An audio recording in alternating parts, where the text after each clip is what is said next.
So hello po mga kababayan, so ito po ulit si Alex Librada Vlogs, no? Welcome back sa ating channel.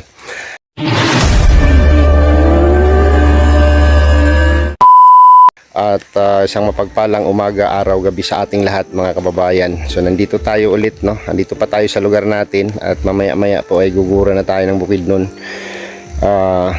Dalawin ko lang yung ating beneficiary, no? Yung si Tatay Basil na natulungan natin, no?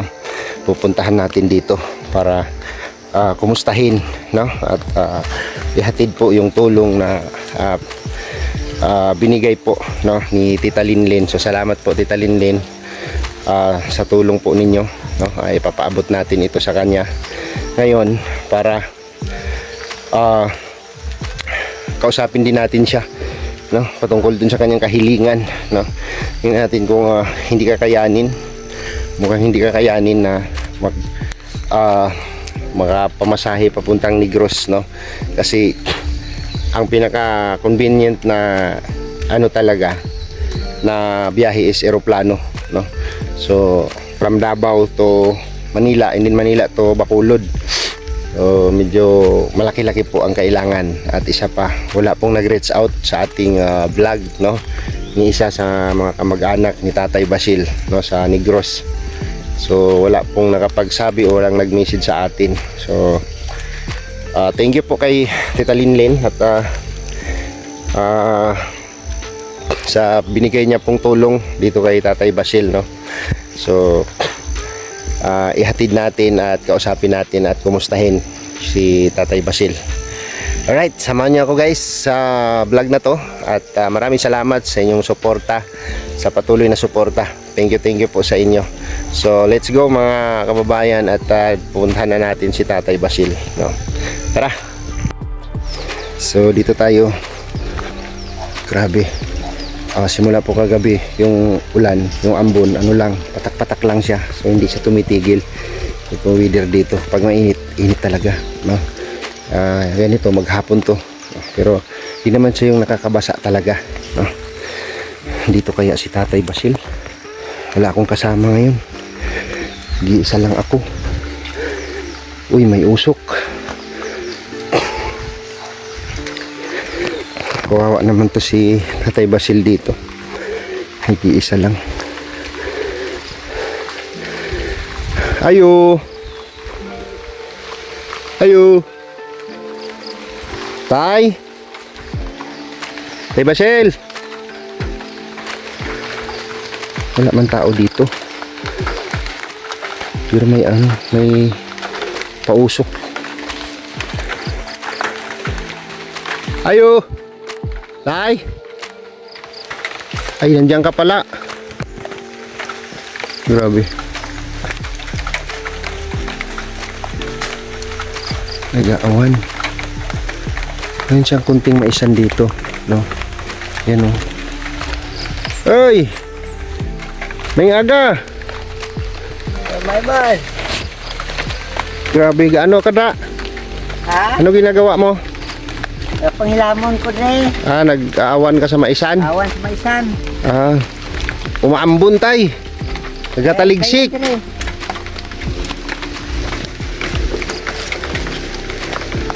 Umaambon. Yan diri. Mabasa ka. Si ambon. Ay, grabe. Kumusta? Kumusta tay? Kumusta ang buhay-buhay? Pigado kayo. Pigado kayo? Grabe. Yung mais mo namumunga na. Wala yung mga bugas. Walay bugas? Wala yung bugas. Ay, grabe. Balinghoy lang na diri. Mga lagot mon. Lagot mo lang. May nagbasanggi ng mais. Maharbes kay naanay pagkaon. Yung tanim mo na mais, no? Kukonsumuhin din yan pagka na-harvest. Ha? Yan yung konsumo mo pag na-harvest. Okay na yun. Basta maharbes ang mais. Magiging kanin nyo na yun. Oo. Grabe. Anong almusal mo tay? Almusal? Oo, wala? Wala pa? Loto og mga lagot mon. Kamunting kahoy, mga tanim mo yung kamunting kahoy dyan? Tanong mo, balingoy, wala ko ka pangali. Kumusta ang kumusta ang trabaho mo dre? May man ang kay, sige may mang lawas na, pero sa mga pagkaon, pigado, like, magkaon kayo, mga lagot mo lang. Naga awan-awan ka pa dira sa Gawan-hawan ko diri sa maisan umuulan. Umuulan tay. Grabe. Wala tay kuan anong balita sa dugay ko nakabalik ba? Natagalan ako bumalik. Ngayon lang ako ulit makabalik.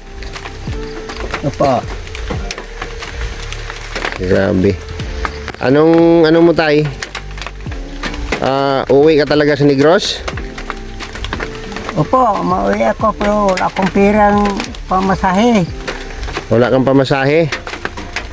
Bira, malaki ang pamasahe tay. Pag halin ka dre, galing ka dito, kung mag-eroplano ka, sakay ka halin sa Davao, tapos papunta Manila. Tapos Manila, papunta Bacolod. Kaya kung mag-bus ka, mag-travel ka, pila ka adlaw, hindi pwede kay base hindi ka kaagwanta. No? Kasi hindi ka kaagwanta magbiyahe ka layo, no? Pila ka adlaw biyahe. Nung umuwi kayo, umalis kayo ng Negros, ilang araw ang biyahe nyo papunta dito sa Mindanao? Isang araw, galing sa Negros.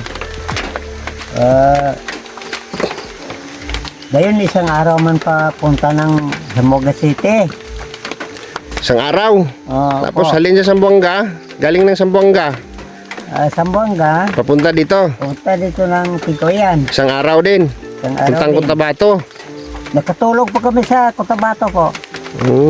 So isipin Bago mo mga pa Picoyan. ngayon mga 3 days siguro ang biyahe, no?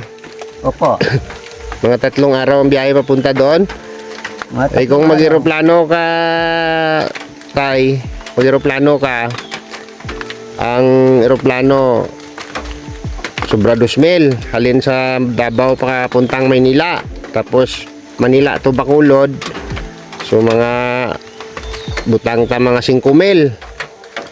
O pamasahe mo pa halin sa Bacolod padto sa Negros Canlaon, no? Lapit lang ng Bacolod kag Canlaon, Negros. Lapit lang, siyudad ng Bacolod City man yan. Amo ng city, no? Sakop ka Negros gyapon na siya bay. Sa Negros Japon.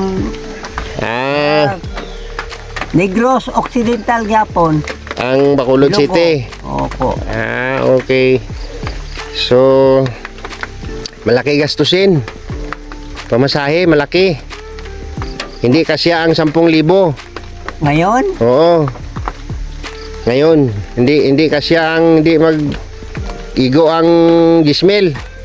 Opo. Kaya hanapin mo pa sila doon, hindi mo na alam kung saan na yun sila. Kung buhay pa kaya o patay na siguro itong mga utod mo. Iwan ko lang, patay na kasi Kaya wala man sila nag-message tay, nanawagan ka sa vlog, wala man. baka wala na sila doon sa Tayubong. Yun nga yun. Tayubong man yun. Tayubong sa barangay Tayubong. Barangay Tayubong, Canlaon City. Kung munisipyo na to karon, malalaki na bahay doon, maligaw ka na doon.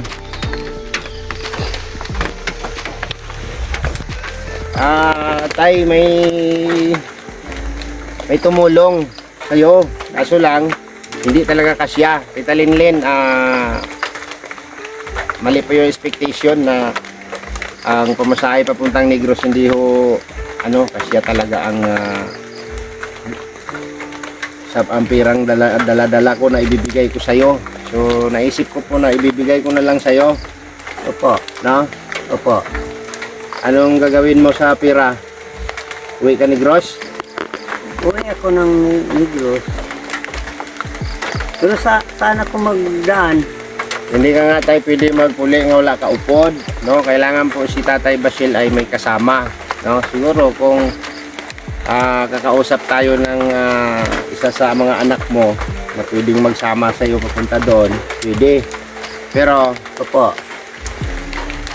ang iniisip ko, 5,000 ang one way nyo, o sabihin natin 4,000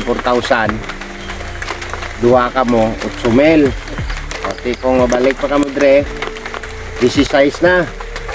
Tapos pamilitin nyo pa pakanto dito, tapos pangitaon nyo pa tong lugar, hanapin nyo pa. Hindi mo makita, kung hindi nyo makita to bay. Pero anong pakiramdam mo tay? Buhay pa kaya sila? Ano sa ano mo, sa loob mo, ano pakiramdam mo? Buhay pa kaya yung mga kapatid mo doon, mga kamag-anak mo sa Negros? Ang kapatid doon, yung tinawagan ko, ano na yun, magulang ko pa. Di ilang taon ako ngayon, Mas matanda pa sa'yo yon. matanda pa sa akin. 90 years old ka na ngayon. Mayroon ng asawa siya. Pag galing ko doon, Pag alis mo doon, pag alis ko doon, mayroon ng asawa. grabe. Siguro mga 70s, no? 1970 siguro itong akuan. 1970 ang paghalin nyo dito sa Negros. No? Nakalimutan ko na po. Nakalimutan Problema ko na. niyan tay, baka hindi mo na alam yung lugar doon, naging syudad na yon, naging munisipyo na yon, tapos malalaki na yung mga building doon. Paano mo sila hanapin doon? No? So ito po mga kababayan, no? Kung may mga makapanood nito na nasa parting ano ganing lugar to? Tayobong. Canlaon, no? Canlaon City. Hindi namin alam kung ang Tayubong noon na barangay or baka munisipyo na ngayon, no? Baka naging municipality na yung barangay Tayubong na yan sa Canlaon City, no? Opo. So kung mayroon tayong mga kababayang mga panood nito na sa parting Canlaon, no, baka pwede kayong mag-comment dyan, no? Magbigay ng info.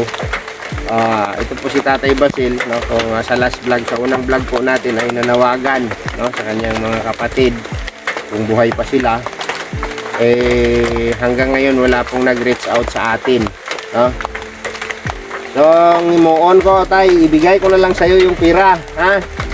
Ibigay ko sa iyo pira, Tita Linlin, ibigay ko na lang sa kanya ito kasi hindi po talaga kasya ito. Hindi po pwede ito magbiyahe doon na walang kasama. At hindi po biro ang pagbiyahe doon, matanda ka na, 90 years old. Kahit hindi ako makapunta ng Negros, pwede mo na ibigay sa akin yung pira. Ibigay mo ngayon. So, ibigay ko. Anong gagawin mo sa pira? Ay, ibigay. Hindi mo ako makapunta ng Negros. Hindi ako makauwi. Ano? Yun lang. Sige lang. Sikat ko lang na. Ibili mo ng ano? Bili mo ng baboy. Opo. Bili mo ng baboy. Para kung just in case emergency, mayroon mapulot, no? Opo. Pwede. O pwede. Sige. Siguro kung may magtulong pa sa atin, no? Yung sirtihan, makadaog puluto. Updan na sa Negros. Opo. No? Pagka sirtihan ko magmanggaranon ko, di buhi ka pa, duwa ta to magkanto sa Negros. Opo. Pangitaon ta to mga parinti mo to, mga utod mo. Pero posible nga patayin, wala na yung kapatid mo tay, kay 90 years old ka na, bilo to mag 100 na to. Mga binata pa yung kapatid ko doon, yung tinawagan ko, Pag alis mo bata doon, pa sila. o pag alis mo doon, Pag alis ko doon sa Negros, bata pa. may manghod ka pag alis, no? Oo, Manghod. dalawa, pero iba ang apelyido. Sige lang tay. Mga Parado family. Hayaan mo na lang muna, no? So, ibibigay ko na lang yung pira para sa iyo. At ayaw ko kasi yung hawakan ito, no? Mga Tita Linlin, iabot ko na lang po ito, no? Bahala na po si Tatay Basil nito kung may mga tao pang tutulong, nung may tutulong tayo. Opo. Balikan kita dito, ha? Opo. Kung ako ang swertehon, no, pag ako yung magkaroon ng pira malaki, balikan kita dito, samahan kita sa Negros, Opo. no? Sige. Ariya. Mabuti po kung magsama ka sa akin kasi yung mga kapatid ko doon masaya at saka mga pamilya Hindi pa ko. natin alam tayo kung buhay pa ba yung... Masaya sila kung magsama ka sa akin kasi ikaw ang nagtulong. Ah, oo. Sige. Ganun mo yung kamay mo. Ganun mo. Pila na. Kapti ay, doon kamot. Bilang na siya.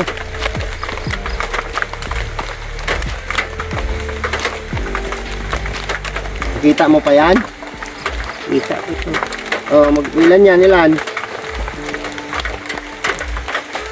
5, 0, 0, 2, 0. Oh. Pila? Lapit lang yung helmet. Na. Pila na, pila?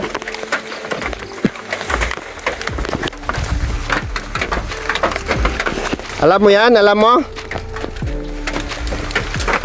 Ilan yan? 2,000. 2,000? 2,000 tay? Oh, bilang nga ha, kung 2,000 na, oh, another 2,000, oh, di 4,000 na. 4,000 na. 2,000 ang isa? Opo. At 2,000 ang isang piraso. Oh, dagdagan pa natin, di 6,000 na. 6,000. Oh, harap pa. 8,000. Email. 8, 10, 10,000. 10,000, 12, 12. Oh.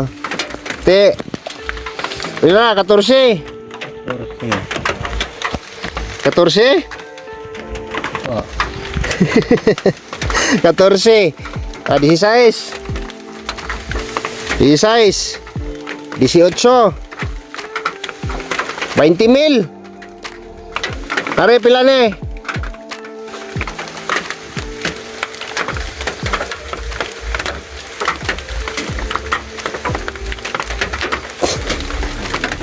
Hindi ako ng pera po kasi inosente ako, hindi ako ng pera. Hindi mo alam yung pira, hindi mo mabilang. Hindi mo bilang. Di makapuli ka na sa Negros kaya may 20,000 ka na.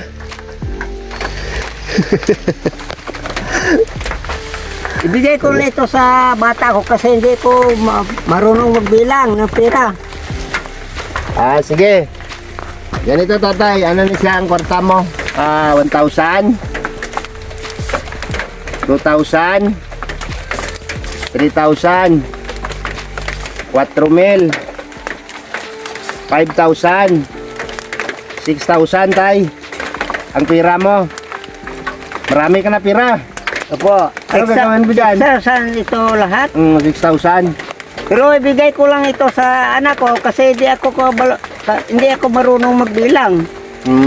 Sige, ipatago mo na lang muna yan tay. Patago ko ito. Baka may tutulong pa makapulit ni Gross, no? Opo. Sige.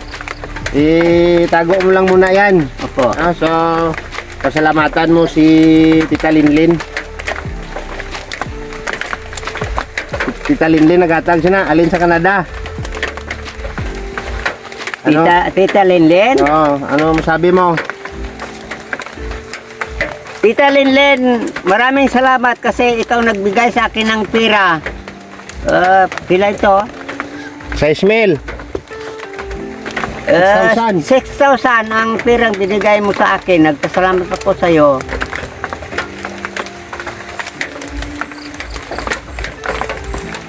Lipay ka? Nalipay ako kasi mayroong taong nagbigay sa akin ng perang ganito. Laking perang binigay niya, 6,000. Nalipay ako. Masaya ka tay. Masaya ako. Kasi ikaw ang nagtulong sa akin. Okay. So, thank you po Tita Linlin. Salamat po kasi sabi ko nga, ibigay ko na lang kasi hindi man talaga kasya sa pamasahe niya. Sabi ko kung anong gagawin nila. Pwede mo muna itago mo muna kung gusto niyong gastusin. Ibili mo ng ano kung hindi ka makakauwi ng Negros, no? Bili mo Opo. ng biik yan. Alagaan mo, baboy, manok, Opo. no? Para may alagaan ka dito. Opo. Di ba? Okay. Yun lang, tay. Yun No? lang. Oo. So, salamat ha. Mapuli na ko. Salamat. Tutuloy na ako. Ngayon ka lang nakahawak ng ganyan? Ako? Ngayon ka lang nakahawak ng pira ganyan? Ngayon lang kasi mahirap ako. Sige. Tutuloy na ako. Opo. Ingat ka dito. So yun po mga kababayan, uwi na tayo kasi umuulan. Patak-patak lang naman siya, pero kung steady ka dito sa labas, babasain ka talaga nito, no? So kawawa si tatay, no? Bahay niya, oh, nasa puno ng kahoy. Diyan po siya. Mayroon siyang mga kunting mga tanim-tanim. Yun, may kamuting kahoy siya sa baba, no? May kamuti yan doon sa baba, tapos kunting maisan. Saka yung mais niya, yung malagkit na mais daw yan, no? Malagkit na mais. So, salamat po, Tita Linlin. Thank you po sa tulong po ninyo para kay Tatay Basil, no? So, yung kahilingan niyang makauwi, no? Hindi po biro yung pamasahe pa lang, no? Tapos sugal pa yung pagpunta doon at hahanapin pa, no? Okay sana kung may madulas. Okay sana kung may mag-reach out na kamag-anak or ano niya, isa sa relatives ni tatay, no, na makakakilala sa kanya. Pwede sana, no, dyan sa Canlaon City, Negros Occidental, no, Barangay Tayubong ba yun? Barangay Tayubong, nung araw na ano siya, kasi nasa 50 years na po siyang hindi nakauwi doon sa kanila, no? So salamat sa tulong po ni Tita Linlin. Thank you po, tita. And naiabot po natin, binigay ko na lang po sa kanila. Kung hindi man siya makauwi, bahala na siya kung anong gagamitin niya sa pera na binigay natin sa kanya. So thank you po kay Tita Linlin. Kakausapin ko rin po yung anak niya patungkol dyan kung ano ang papag-usapan, pero wala po kasi dito yung anak niya, no? Hindi ko siya na ano sa bahay nila kanina, kaya hindi ko makakausap, no? Hindi natin masasama dito sa vlog natin. So ayan, maraming salamat po sa inyong lahat, no, sa patuloy na suporta ninyo. Please like and share po sa ating upload video, baka may makapanood na isa sa kamag-anak ni Tatay Basil at mag-reach out sa atin, no, para magkita-kita sila, no? Or kung may buhay pa man na kapatid niya, pwede silang magkita, no? Pwede silang makapunta doon, or depende, malay natin kung may mga kamag-anak si Tatay Basil na gumanda ang buhay, di ba? At gusto nilang ma-meet itong tita, yung kanilang kamag-anak. So yun, no? Sa pamamagitan ng ating pagtulong sa paggamit natin sa platform na ito, ay makakatulong tayo, no? Makakatulong tayo sa dapat nating tulungan, no? So deserve naman ni Tatay Basil ng tulong, makatanggap ng biyaya, no? So, thank you po, and hanggang dito na lang yung vlog. Maraming salamat po sa inyong patuloy na suporta at pagmamahal. Bye bye po, at ingat po tayong lahat saan mang sulok tayo ng mundo naroroon. Bye bye, God bless.